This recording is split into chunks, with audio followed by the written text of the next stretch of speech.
honestly never been dissed by anybody of quality.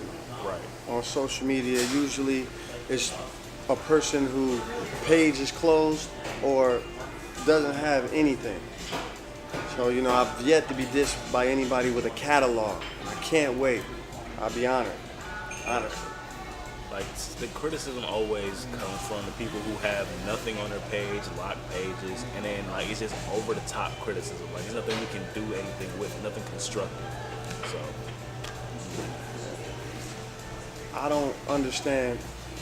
If you don't have what you need and you're not where you want to be monetarily, you should never be the last person to show up or the first person to leave or on your phone if you're not busy. right, You should always be learning from the dogs in the shop. Right. Stand hounding them. And if you're a dog in the shop, you should exhaust your resources to help pull the lowest person in the shop up, because my motto has always been, it's about the name on the front of the jersey, not the back. right. If everybody dope, then the whole shop dope.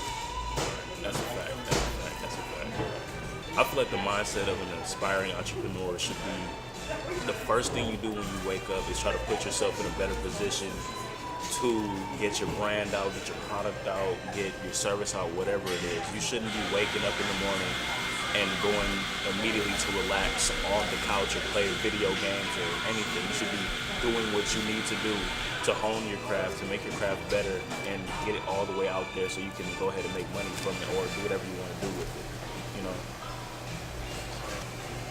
Listen, I got all the time in the world to help anybody, and I'm willing to help anybody, but it's under one condition. When I look at you, I gotta see my reflection.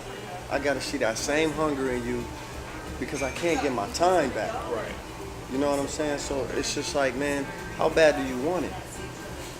Right. And I think one of the lamest things that anybody could do is be a dope barber and not want to help pull somebody up.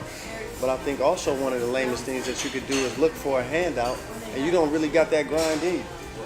You're looking at everything that this guy has and you want everything that this guy has, but you just kind of want it. So you just kind of work.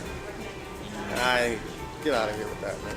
Everybody wants the big prize but doesn't want to work for the big prize. You know what I'm saying, dude?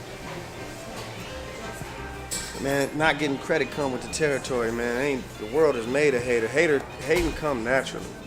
But usually, man, people think hating is just when they don't rock with you. Everybody don't rock with you. Everybody don't gotta like what you do. Everybody. I don't concern myself with that, man. At the end of the day, I need to be pleased with me. I'm my biggest critic. There's no one who's gonna out-critique me about me.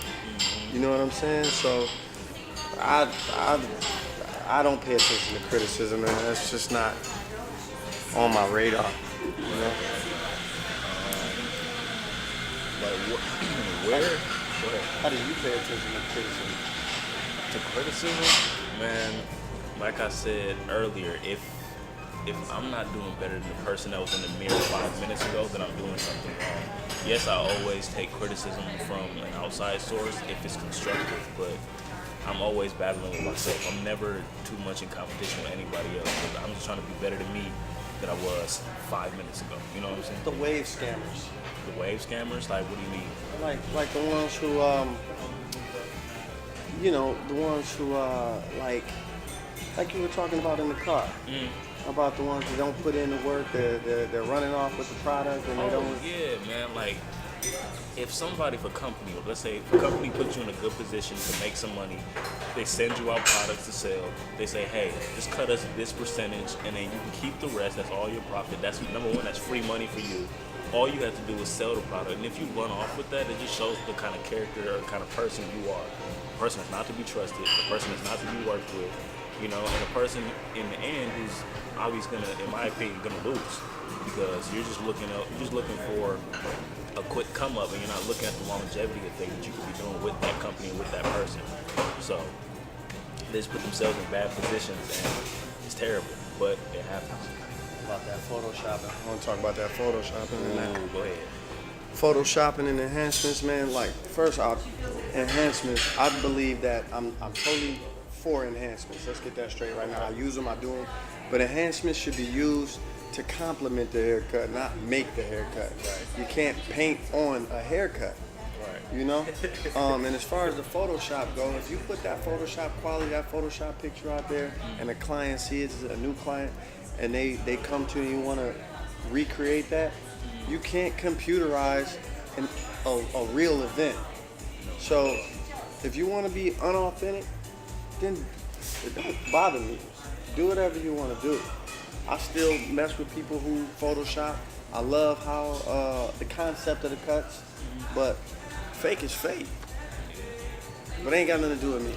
It's some barbers who put out pictures of their cuts and the clients that obviously with Photoshop, they somewhat look like they got a Dragon Ball Z glow, and then you get, like you said, you get new clients that come in seeing all that, scrolling down the Instagram, thinking like, I'm gonna get this kind of cut. It's gonna look all flashy and bright and vibrant, and they come out, it's a regular cut, you know, but they look on Instagram later and that cut is once again their same cut. It's once again a Dragon Ball Z looking type of cut. And false advertising, I think it is. False advertising. Okay. I feel like me personally, I will only do handouts to somebody, like you were saying in the car earlier, somebody who obviously shows me that they're hungry, shows me that they want to get where they need to go, and they go do everything it takes and then some to make sure that they get there securely. And on the other hand, when you're looking up to people and you're looking for that information, you're looking for that knowledge, you're looking for that quick little plug to get to where you need to go, sometimes I feel like people up top, the number one, sometimes I feel like they don't really give the real information. They don't really give the real avenues. They don't give the walkthroughs that they need to. You know what I'm saying? So, I don't know. Listen, I'm all for you. If you look up to somebody, that's cool. To emulate people, that's cool. It's actually flattering. But find your own lane and do what works for you. And as far as, you know, a handout, I lost it. Hold on, I'll come back to it. Hold on. I think it's cool to look up to people. I think it's cool to, I think it's flattering and it's a compliment to emulate certain people. But those people can't be held responsible for your success, man. Like, you gotta find your own lane, you gotta do your own thing. And I'm noticing a lot of people get angry when these people, successful people, don't reach back out. So, you know, just chill, man. You know? Yeah, okay. So what do you think? A celebrity barber to me is, you know, hold on. A celebrity barber to most people may be a barber who cuts celebrities. Right. Well, everybody who sits in my chair is a celebrity, so I'm a celebrity barber. Down from the janitor I cut, to the guy who working at GM Ford, to the guy who plays for the Lions, or whatever. Everyone's a celebrity. Everyone's a rock star that sits in my chair, you know? And just because you might cut this celebrity, that celebrity, don't mean you got the juice to me. Right. Ask Jamie Foxx. His hair be looking trash. Is Barbara Gray? I don't know. Whoever you are, whoever Jamie Foxx, trash. Okay. Now my thing is, right, so it was a rapper, I think it was Young Dolph, like a month ago. He posted a haircut and said this is $1,000 haircut, right? $1,000 haircut, and I've got cuts way better than that for free from my cousin, my brothers, all of that. $1,000 haircut. And I want to say one more thing about the taking L's. Sometimes in this game, you got to take perceived L's to get the W. So there are going to be times where you have to cut people for free to learn their hair, or you have to give people a cut for free because their expectations weren't met. You can't set a standard for your clients and then not meet that standard for yourself. Right. Period. Right. So, you know, it is what it is. Right. That's it. Cool. Yeah, we're at 11 minutes right now.